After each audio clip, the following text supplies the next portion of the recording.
राम राम। जैसे मैं पिछले प्रसंग में बता रहा था किस तरह राम जी ने राक्षसों का वध किया। गुरुदेव ने देखा कि उन्होंने सब राक्षसों को मार डाला है। गुरुदेव अति प्रसन्न हुए, कहते हे राम, तुमने आज मुझे धन्य कर दिया। तुमने राक्षसों का नाश करके इस पृथ्वी को असुर विहीन करने का कार्य आरंभ कर दिया है। मैं तुम्हें कुछ दिव्य शक्तियां प्रदान करना चाहता हूं, कुछ दिव्य बाण प्रदान करना चाहता हूं। गुरुदेव ने उनको भांति भांति के बहुत अस्त्र दिए और उनकी दीक्षा दी।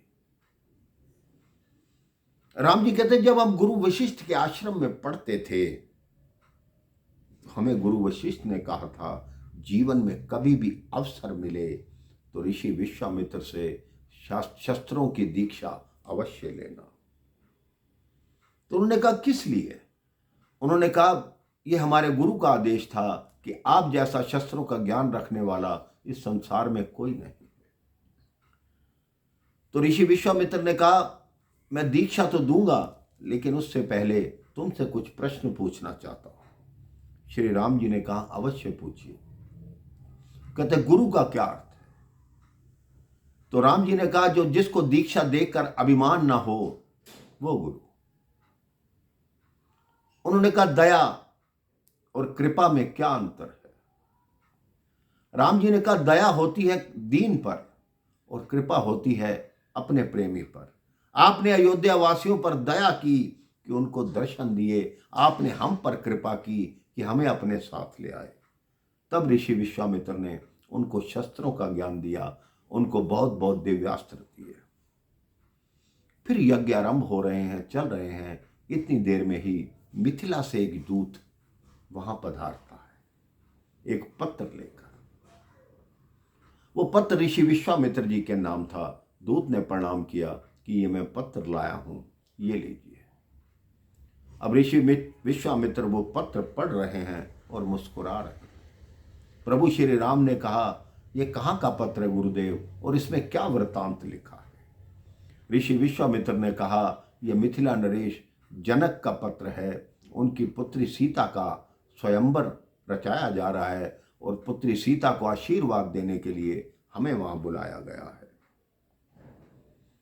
तो राम जी ने कहा वहां तो बड़ा भारी उत्सव होगा, क्या हम जा सकते हैं? ऋषि विश्वामित्र ने कहा वास्तव में तो वो राजकुमारों का ही उत्सव है, और सबसे बड़ी बात है एक तो इसी कारण मुझे बेटी सीता से मिलने का अवसर प्राप्त होगा और भगवान शिव के पावन धनुष पिनाक के भी मैं दर्शन कर लूंगा।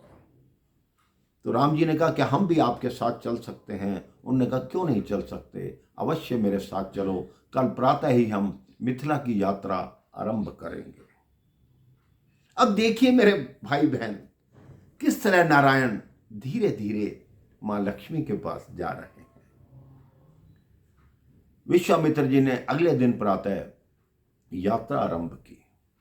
सबसे पहले वो ऐसे स्थान पर पहुंचे जहां सरयू और गंगा का संगम होता है। वहां प्रभु श्री राम से पूजा कराई। वहां के पंडे आ गए कि हम आपके कुल के पुरोहित हैं, हमसे पूजा कराइए, हमसे पूजा कराइए, हमसे पूजा कराइए। ऋषि विश्वामित्र ने कहा मैं उसी को पुरोहित मानूंगा जो रघुकुल की 60 पीढ़ियों का पूरा वर्णन बता दे कि वो रघुकुल का पुरोहित है। एक वृद्ध पुरोहित आए, उन्होंने रघुकुल की सूर्य से लेकर प्रभु श्री राम तक पूरी 60 पीढ़ियां नाम से बता दी। विश्वामित्र जी ने कहा यही आपके पुरोहित हैं, यही आपसे गंगा पूजा कराएंगे। उस पुरोहित ने गंगा पूजा कराई। श्री राम जी ने अपने हाथ से उतार कर एक स्वर्ण मुद्रिका उन पुरोहित जी को दे दी। ऋषि विश्वामित्र ने बताया ये जो गंगा है ये तुम्हारे ही एक पूर्वज भागीरथ धरती पर लाए थे। तुम्हारे कई पूर्वजों ने बहुत प्रयास किए लेकिन वो नहीं ला पाए, लेकिन तुम्हारे पूर्वज भागीरथ इसे लाए थे और अपने पितरों का उद्धार किया था, क्योंकि वो शाप ग्रसित थे। कपिल ऋषि ने उन्हें शाप दिया हुआ था। अब धीरे धीरे आगे चलते हैं। विश्वामित्र जी बताना आरंभ करते हैं कि जिस पुत्री सीता के स्वयंवर के लिए हम जा रहे हैं, क्या तुम्हें ज्ञात है उसका जन्म कैसे हुआ? राम जी ने कहा ज्ञात तो नहीं है, लेकिन जानने की उत्सुकता है। तब ऋषि विश्वामित्र बताते हैं कि एक बार जनकपुर में अकाल पड़ गया, सूखा पड़ गया, और किसी ने आकर राजा को बताया कि अगर एक स्वर्ण हल लेकर आप खेतों में हल चलाओगे तो अवश्य ही आपके राज्य का सूखा दूर हो जाएगा। इसके बाद क्या हुआ ये मैं आपको अगले प्रसंग में बताता हूँ। राम राम, जय श्री राम।